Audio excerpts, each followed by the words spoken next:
Hello, dear fellow conference participants, organizers, and researchers. My name is Olga Bondarenko. I'm from the Russian State University for the Humanities. And today I would like to share some thoughts with you about higher learning educational institutions' ranks and their missions. I'd like to detect if there are any relationships between these two concepts.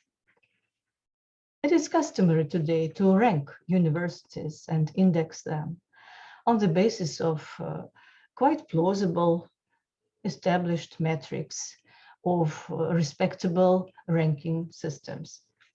But do these metrics consider universities' missions, their strategic educational goals?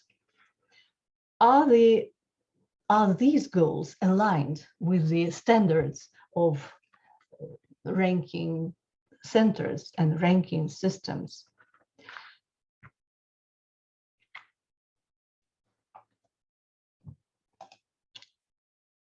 Have you ever asked yourselves questions like, why teach? Why do I teach my students? What for? Just to meet the requirements of international employers? That primitive and pragmatic? What is the mission of higher education in general? What is the mission of my university, and do I share it? Does my participation work for the benefit of my university and probably move it forward a little bit towards a higher rank, at least to some extent? These questions are not idle, and there are evident answers to them if the university declares clearly its goals, strategic goals, and if they are shared by the faculty. Why are strategic educational goals important? Because they are a leading star and a torchlight. First of all, education, especially higher education, is a strategic factor of national development. And university missions and values and strategic goals highlight or illuminate the way towards this development.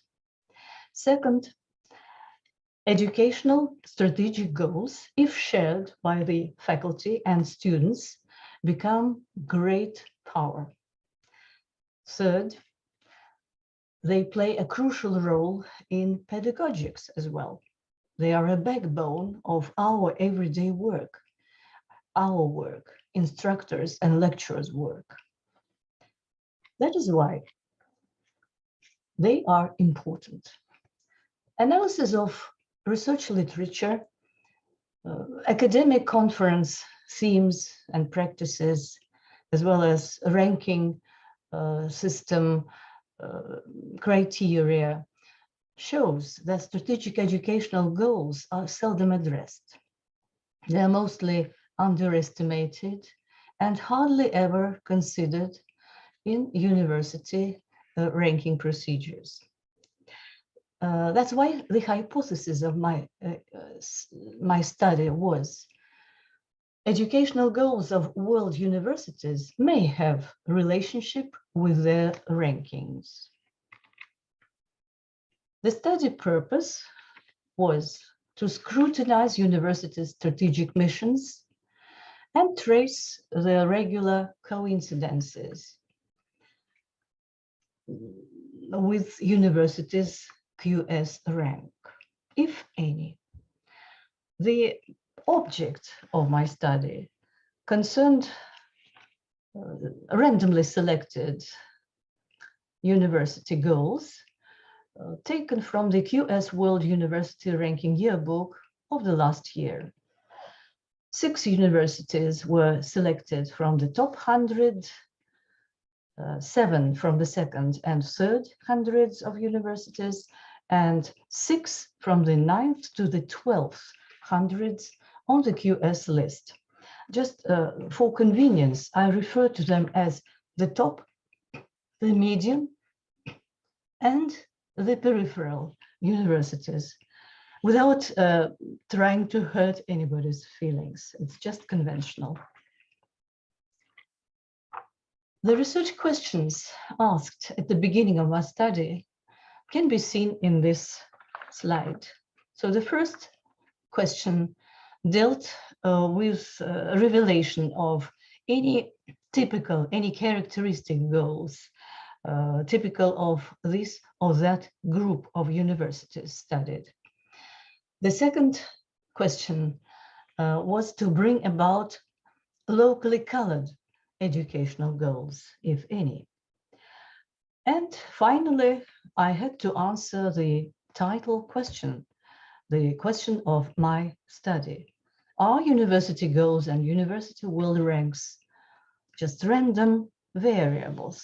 Or in other words, is there any relationship between a university rank and its declared mission and values? The methodologies used were the following.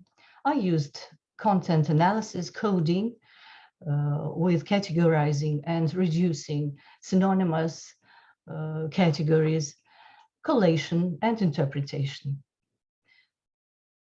As I have already said, the principle of selection was randomized, but it was limited to diversification and geographical area extension. So I was interested in universities representing all continents, practically all geographical areas, and diverse cultural backgrounds.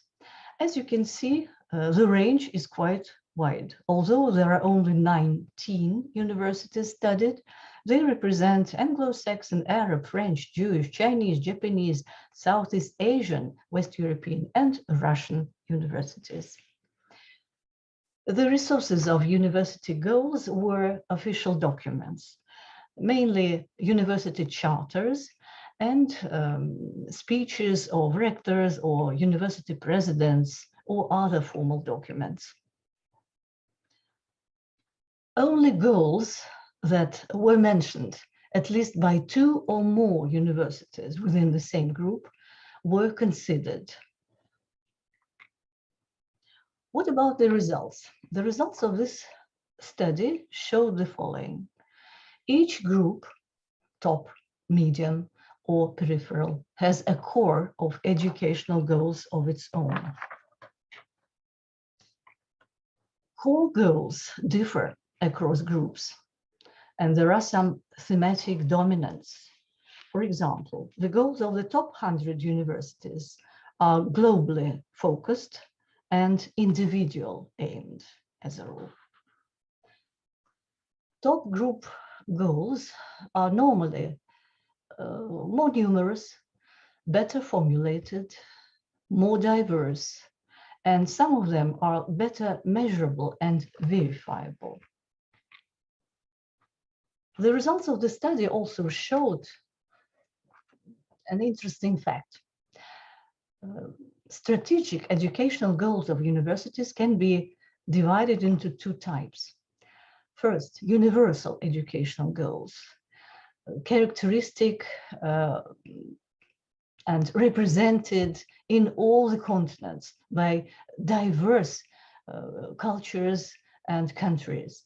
They are development of students' individual abilities, integrating into the world labor market, and others. The other group concerned culture-related educational goals. These were voiced by universities of the medium and peripheral groups, mainly of Latin America, the Middle East, Asia, and Russia. They are exemplified here. So, for example, addressing problems faced by the nation, cultivating ethics and morality, and some others. We see that strategic university missions demonstrate various perspectives and diverse focuses, which can't but tell on universities' policies and performance. The big question is this observation taken into account by university ranking systems, such as QS, for example? There were other results which I'd like to share with you. Other results of this study concern the following. They show that there are marker goals of the top university group. These goals were typical of the top group, such as, for example, preparing for personal success, inculcating freedom, impacting the world through cultural, societal, political, and economic change, and some others as well.